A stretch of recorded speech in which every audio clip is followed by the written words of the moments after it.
Hi friends, welcome back to my channel. ఈరోజు మనం shear kurma చేసుకోబోతున్నాం. షీర్ కుర్మాకి కావాల్సిన ఇంగ్రీడియంట్స్ ఏంటో చూసేద్దామా. Milk, dry fruits, milk made, ghee and sheer kurma. First stove on చేసుకొని గీని వేసుకొని సేమియాని రోస్ట్ చేసుకోవాలి. బ్రౌన్ కలర్ వచ్చే వరకు మంచిగా గీలో రోస్ట్ చేసుకోవాలి. రోస్ట్ చేసుకున్న షీర్ కుర్మాని ఒక ప్లేట్లో పక్కకి తీసి పెట్టుకోవాలి.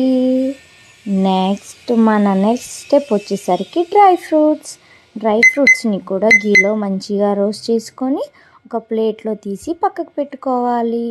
నెక్స్ట్ మనం మిల్క్ యాడ్ చేసుకొని మంచిగా బాయిల్ చేశాక మనం మిల్క్ మేడ్ని యాడ్ చేసుకోవాలి. షుగర్ ప్లేస్లో దీన్ని మంచిగా బాయిల్ అయ్యాక మనం రోస్ట్ చేసుకున్న షీర్ కుర్మాని అండ్ డ్రై ఫ్రూట్స్ని రెండింటిని వేసుకొని ఒక్కసారి బాయిల్ చేసుకున్న తర్వాత కొంచెం థిక్ కన్సిస్టెన్సీ వస్తే మన sheer kurma is ready. It's time for tasting now. Sheer kurma ఎలా ఉందో టేస్ట్ చేసి ఇప్పుడు మా హస్బెండ్ చెప్తారు.